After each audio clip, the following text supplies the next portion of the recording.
Alors, salut à tous, salut YouTube et bienvenue sur ma chaîne. Aujourd'hui, on continue les unboxings des pièces PC. Alors, ceux qui suivent ma chaîne et qui suivront les unboxings, ils diront le gars il a toujours le même tricot. Vous inquiétez pas, je fais des unboxings à la chaîne toute une après-midi. Donc, c'est pour ça que je ne cherche pas forcément de tricot, hein, quand même. Donc, je me lave, ne vous inquiétez pas. Simplement, après, il faut avoir le temps de les mixer pour les mettre sur YouTube.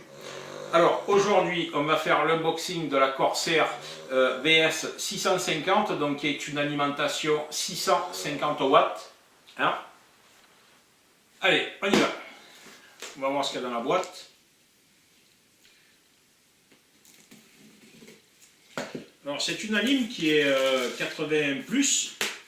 Je crois que c'est couleur argent, je ne sais rien, je ne me rappelle plus ce que ça veut dire. Donc après, vous savez, les alims, aujourd'hui on vous sort des trucs, là, des normes, des machins, je ne sais même plus si vraiment ça a une utilité ou si en fait l'utilité elle est financière et pécuniaire. Voilà, ça c'est une alim qui n'est pas... alors les alims, vous en avez trois sortes, vous avez les alims normales, vous avez les semi-modulables et les modulables. Donc les normales, tous les câbles sont pris dans la lime, on ne peut pas faire autrement, ils y sont, qu'on en ait besoin ou non, ils y sont. Les semi-modulables, vous avez une partie des câbles qui sont fixés par une broche, donc il suffit de brocher les câbles que vous avez besoin. S'il y en a qui sont inutiles, ben, ils ne vous gêneront pas pour le câble management. Et puis la modulable, c'est quand tous les câbles, quels qu'ils soient, sont fixés par une broche, hein, si je ne dis pas de bêtises. Il me semble avoir vu des alims sur Amazon où l'intégralité des câbles n'est pas fixée sur la lime. Maintenant, une alim modulable, ça vaut quand même excessivement plus cher qu'une alim non modulable.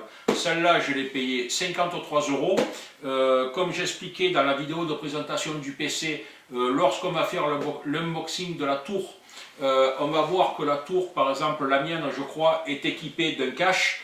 Donc en fait quand vous allez mettre la lime en place, qu'il y ait des câbles ou qu'il n'y en ait pas, ils seront sous le cache. De la même manière, si vous achetez une alim RGB, faites très attention à ça. RGB, ça signifie que la lime a des LED incorporés, hein, voilà, et que votre tour est munie d'un cache, et bien vous pourriez très bien la payer plus cher pour rien, parce que les caches de la tour masqueraient les LED RGB. Voilà. Alors faites attention à acheter une alim qui correspond à votre tour.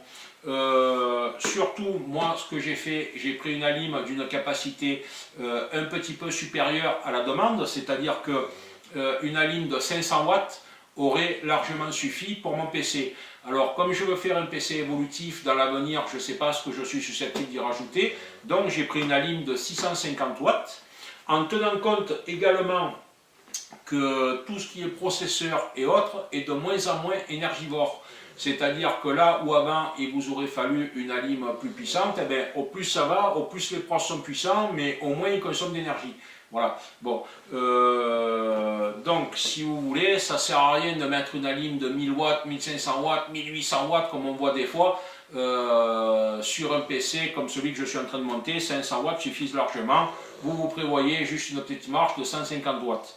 Donc moi, cette alim, je l'ai acheté sur Amazon, puisque comme j'ai expliqué, j'ai tout acheté sur Amazon pour un prix de 53 €. Voilà, ce qui est très correct. Voilà. C'est une alim de la marque Corsair, donc c'est pas une alim no-name. Voilà, parce que c'est no-name dans les alims, on en trouve hein, sur Amazon, donc voilà, Amazon ou ailleurs, hein, donc alors Corsair, ça signifie pas qu'elle a été fabriquée chez Corsair, à mon avis c'est chinois comme le reste, hein. Voilà, tiens d'ailleurs c'est plus souvent écrit en chinois qu'en français, là je trouve, hein. Voilà, made in China quoi, hein, voilà, hein. Donc voilà, mais c'est les Corsair chinois, alors que nous ici ça serait les Corsair français. Donc là c'est les Corsair chinois, voilà, je sais pas, ils ont peut-être des épées bridées, j'en sais rien, voilà, voilà. Donc cette alim, là le fabricant la donne garantie pour 3 ans, d'accord, 80+, 650 watts, pour vous traduire tout ce qu'a décrit c'est difficile parce que moi je parle que le français uniquement, un petit peu l'anglais, mais alors vraiment just a little bit, hein. Voilà. Ici vous avez toutes les connectiques Donc l'ATX câble, il y en a un dans l'ATX câble, celui-là je sais ce que c'est l'alimentation de la carte mère, voilà, vous ne pouvez pas vous tromper. Vous avez l'ATX 12 volts câble EPS 8 pins 4+4, il y en a un. CPU, alors c'est marqué dessus CPU, donc ça doit être l'alimentation du CPU sur la carte mère. Voilà, heureusement que c'est marqué dessus parce que après EPS ATX 12 volts câble, parce que ça veut dire moi. Voilà. Là, on est dans l'informatique pour les hyper nuls comme moi, quoi. Hein. Donc, voilà, heureusement que c'est marqué CPU sur la broche. Après, le PCLE connector. 8 pins, 6+2, 670 mm. Alors, il y en a deux. Alors, celui-là, il est en deux parties. Il y en a un 6 broches et un 2 broches à côté. Alors, j'ai remarqué que celui-là, tout le monde le branche sur la carte graphique. Voilà. Donc, il y en a deux. Je vais voir combien il en faut pour la carte graphique, j'en sais rien. Donc j'ai fait l'unboxing, j'ai pas ordonné, tiens, vous voyez, d'ailleurs on en fait tellement que voilà. Donc voilà, donc il y en a deux, voilà. Après, les câbles SATA connector. Alors SATA connector, c'est les alimentations des disques durs. Alors les SATA connector, il y en a 7. C'est des câbles, alors ils sont faciles à reconnaître, hein, vous le verrez sur la boîte, ils sont à 90 degrés. Vous savez, parce qu'ils montent et puis on branche direct, ils sont à 90 degrés, donc bon, là il y en a 7. Voilà. D'ailleurs, quand on va ouvrir, ben, je vais vous dire si c'est marqué dessus, comme le porte-salut, au moins on ne peut pas se tromper. Voilà. Après, périphéral connector.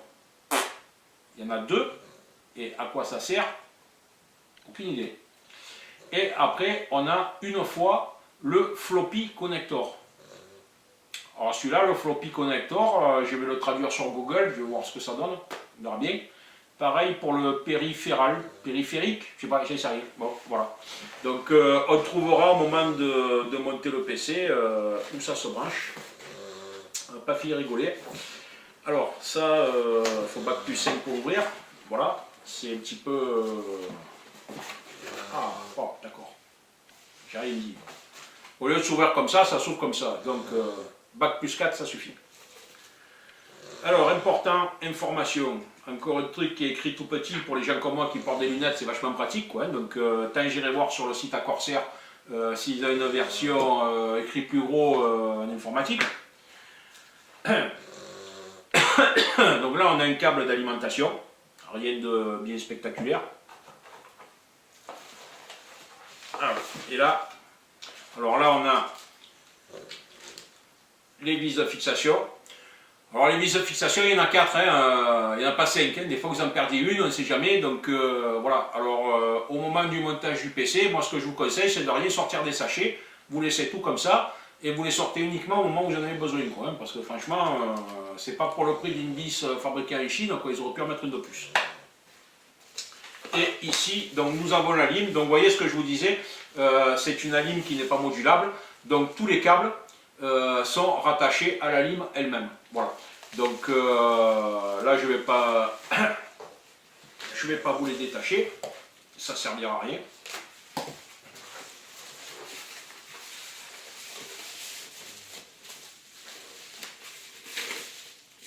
Comment ils ont fait pour ça? Voilà. Alors c'est assez lourd quand même, hein. C'est une pièce assez lourde. Donc ici on a le bouton marche arrêt. Alors n'oubliez pas de le mettre sur arrêt, parce qu'il suffit qu'il soit en marche, et puis lorsque vous avez fini de monter votre PC, vous ne faites pas gaffe, vous mettez la prise, vous le branchez en vous disant il ne va pas démarrer. Si lui est en marche, bon, prenez pas de risque, vérifiez-le. Voilà. Donc, bon, ben, c'est une lime, hein, rien de plus classique. Alors, donc, ici sur les fameuses broches au double, c'est marqué PCLE.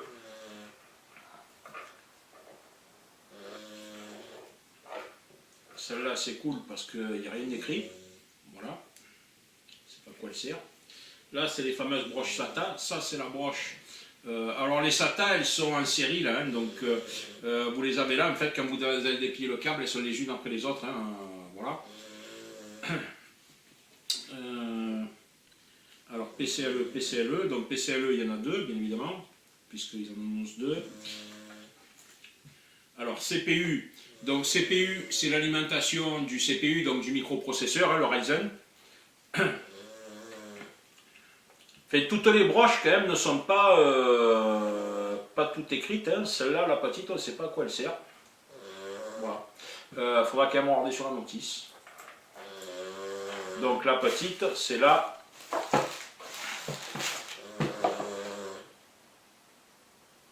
Floppy connector. Et après, celle-là, il n'y a rien d'écrit. 4 plots. 1, 2, 3, 4. Ça doit être la périphérale connector 2 fois. Bon, il faut déplier pour voir exactement. Bon, il y en a deux. Il y en a deux, mais c'est toujours deux qui sont en série, c'est-à-dire vous avez la première, et puis de la première, vous repartez vers la deuxième, quoi. Je veux dire, c'est pas deux câbles qui sortent de la ligne. Voilà. Donc, à définir juste ces deux broches où elles se montent, je pense que je finirai par trouver, c'est pas le problème. Parce que si je sais pas où les brancher, je suis mal. Donc voilà, les amis, vous avez vu la lime de chez Corsair, hein, la DS 650. Bon, voilà, c'est pour 53 €, ça rentre dans le budget, hein, et je pense que ça va faire le boulot. Voilà les amis, on se retrouve pour la suite de notre unboxing. Bon après-midi.